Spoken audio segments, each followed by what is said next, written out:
Passa o tempo, Samuel sobe à sua casa em Ramá, distância de 14 quilômetros longe de Saul, e ele fica ali, e obviamente que ele fica entristecido.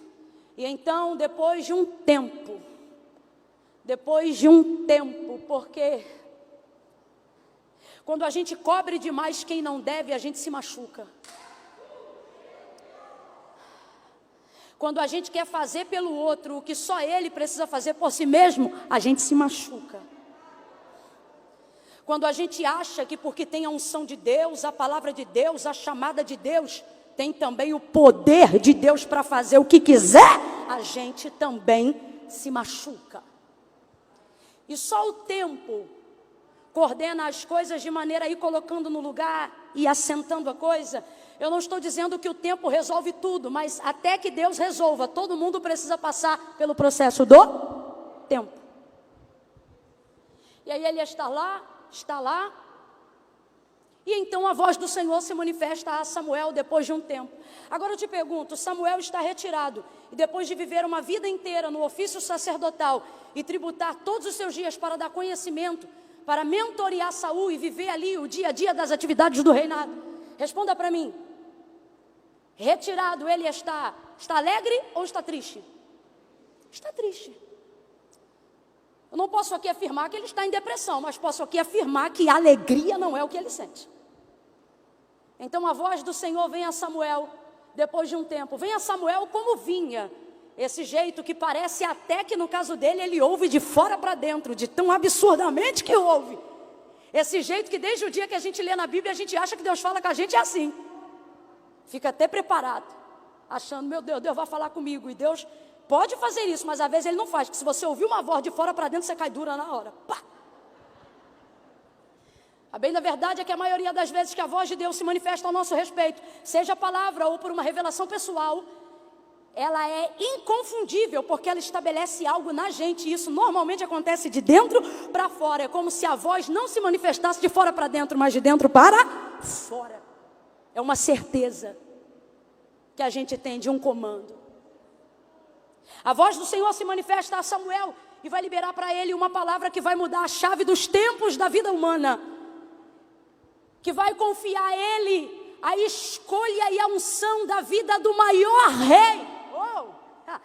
O maior rei que Israel já teve, a única pessoa a qual Davi não é elevado em grau de comparação é a Jesus Cristo, mas até para isso respaldou-se da casa de Davi, vindo da casa de Judá, diz a genealogia.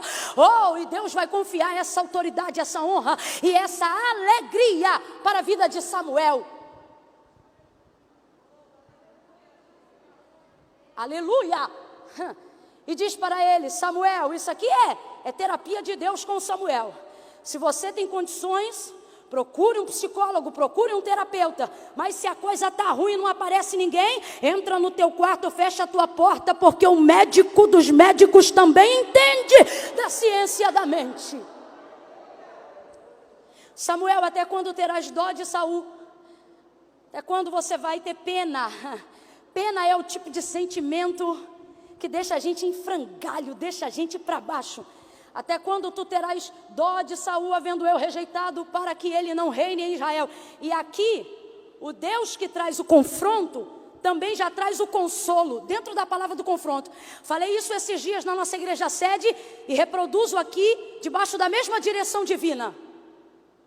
Exatamente a mesma coisa. Todas as vezes que você vê alguém na tribuna, ou qualquer pessoa em qualquer lugar, administrando a palavra de Deus, trazendo uma palavra de conserto, uma palavra de confronto, como a gente diz aí muitas vezes, uma palavra dura, se essa palavra não vier salpicada de misericórdia, não é Deus, é legalista, é pura religiosidade, é farisaísmo, porque todas as vezes que o Senhor libera para alguém a oportunidade do conserto, Ele também entrega junto a maneira de se consertar, a possibilidade da honra, ou a manifestação da misericórdia. Lembra de João capítulo 9, o cego? Perguntaram, quem pecou? Ele ou os pais para que nascesse cego? Jesus disse, nem ele nem os pais. Isso aconteceu para que se manifestasse nele as obras do meu Pai que está no céu. Ouça isso, Jesus cospe e faz lodo, coloca nos olhos do cego.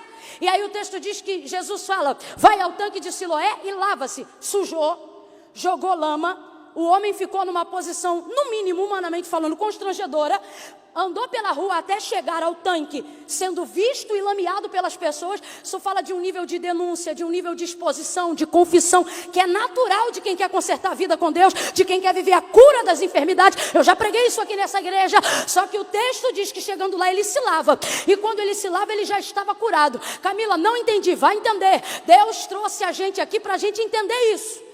Todas as vezes que tem confronto, todas as vezes que tem exposição, que tem confissão, seja do que for, o Deus que joga a lama também diz onde tem a água.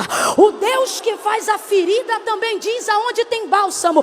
Não aceite correção de quem não te dá a oportunidade do consolo. Quem diz aonde a porta é larga, também diz onde é estreita. Quem mostra a ferida, também mostra como é que se limpa. Quem diz que você está errado, tem que ter o caminho certo para te apresentar. E Jesus é o caminho. Caminho de oportunidade, de mudança e de transformação. Tire alguns segundos aí agora para adorar a esse Deus. Aleluia! Oh, glória! Obrigada, Senhor, porque o Senhor nos mostrou o caminho. Por que eu estou dizendo isso? Porque no texto Deus diz assim: até quando você viverá assim, do jeito que você está, por tudo que aconteceu a Saul? Só porque eu rejeitei ele do reinado? E é aqui que eu digo que está o consolo. Porque ele está querendo dizer assim, entre aspas: Samuel, você não precisa ficar assim como você está diante do que eu fiz. Sabe por que não? Porque você está se comportando como se eu tivesse eliminado Saul. Não, avalia o texto. A palavra é essa: até quando terás dó ou pena de Saul, havendo eu rejeitado? Deus não diz havendo eu rejeitado ele. Deus diz havendo eu rejeitado o seu reinado. Deus está dizendo: eu não estou eliminando ele, eu só estou eliminando dele o reino. Ele não reina mais. A gente tem que entender a manifestação do juízo para a correção de Deus sobre a vida de pessoas. Não é porque Deus tira de uma cadeira que Deus não ama mais. Não é porque Deus muda de cargo que Deus não ama mais. Não é porque Deus te tira da posição A, B ou C que Deus não cuida mais. Deus está dizendo, isso aqui é rasgado, não precisa de interpretação para compreender, está no texto. Deus está deixando claro para Samuel: ei, eu não estou acabando com Saul, eu só estou tirando o reinado dele. O que Deus está dizendo é: ele só não serve mais para ser rei, mas ainda serve para ser um homem.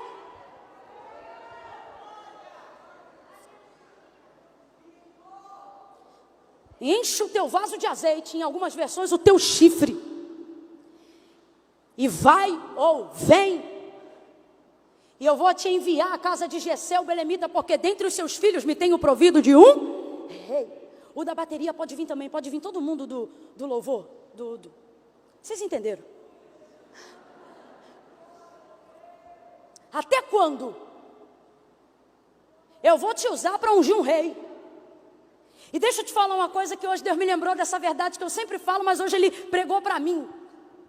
Tudo aquilo que o seu tempo foi usado para fazer, mas não trouxe de volta o resultado que você esperava. Vou repetir que eu quero você no mesmo raciocínio. Tudo aquilo que você usou o seu tempo para fazer, para se dedicar, mas não trouxe para você de volta o resultado esperado, seja isso cobrindo espiritualmente a vida de alguém, seja isso investindo numa empresa, seja isso estagiando ou fazendo uma faculdade, todo o tempo que foi com a sua integridade utilizado sobre algo, se esse algo não gerar para você o retorno que a sua integridade e seu investimento colocou em cima dele, a verdade é que o tempo que foi usado para esse investimento, seja sobre algo ou sobre alguém, se ele não gerou resultado para você, se ele não gerou retorno para você, eu não posso mentir, a verdade é que esse tempo não será restituído. Você não vai ficar mais novo de novo, você não vai conseguir voltar lá atrás e abrir mão de uma pessoa para poder conquistar outra, não vai. Mas uma coisa eu preciso te falar: a realidade não é tão dura quanto parece. Todo o tempo de vida que você usou para investir naquilo que Deus mandou, Se não gerou para você o retorno que você esperava, o tempo que Deus não restituir da sua vida, Ele vai compensar. E deixe-me te falar sobre o ministério da compensação. Pastor Silas, sabe o que é compensar? Sabe o que é compensar? É eu emprestar aqui esse relógio para a pastora Raquel Malafaia. É eu falar assim: Raquel, vou emprestar esse relógio aqui para você, minha amiga. Aí daqui a pouco, Raquel me devolve daqui a uma semana. Raquel volta daqui a 7 dias. Camila, perdi o relógio. Perdeu, não tem como restituir. Quem está entendendo, diga amém. Era original, era um modelo limitado, não vende mais em lugar nenhum. Era peça de colecionador, sei lá. Raquel, perdeu o relógio. A única maneira disso não rasurar e não fazer o meu investimento cair por terra, uma vez que ela não pode me restituir aquilo que foi tomado, é trazendo algo que me pareça equivalente, mas acima de tudo, que seja superior. Que é para quando eu olhar para o novo, eu nem pensar no...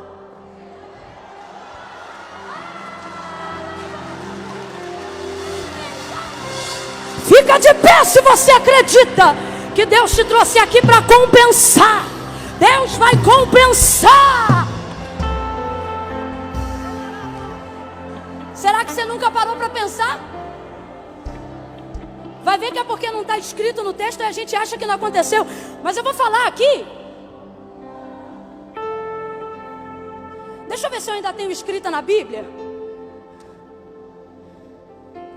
Eu não estou lembrando do tempo exato. Eu coloquei aqui mais de 10 anos, mas eu não sei se foi 22, 18 ou 21. Se alguém aí lembrar, pode falar, que eu quero falar aqui o que é certo. Mas, de certo, mais de 10 anos depois. Isso é muito tempo sim ou não? Ah, Camila, não acho não, senta e fica esperando 10 anos. Mas, estou dizendo que é mais. Só depois de muitos anos mais tarde, é que de fato e de verdade, Davi governou e se tornou, de fato, rei sobre todo Israel. Agora veja, se o que Deus ia fazer, ainda ia passar Davi por um preparo para chegar ao lugar que Deus colocou, e se o que Deus ia fazer não tinha obrigatoriedade de passar necessariamente pela mão de Saul, uma vez que a escolha não era de Samuel, mas a escolha era de Deus sobre Davi, porque tantos anos antes levantou Samuel para ungir Davi rei sobre todo Israel. Será que você não entende que na verdade Deus não está fazendo isso por Davi? Por que não? Porque Davi ainda tem muitos anos e muita lenha para queimar. Deus está fazendo isso por amor a Samuel. Porque Samuel não vai partir desta vida para a eternidade carregando um legado fracassado sobre a vida das escolhas de Saul. Samuel vai sair dessa vida tendo ungido o maior rei que Israel já viu. Deus não vai deixar teu nome mergulhado no fracasso. Deus não vai deixar teu investimento se perder no tempo. Deus te levantou para fazer história. Deus te levantou para deixar uma memória que glorifica o nome dele, que glorifica o nome dele.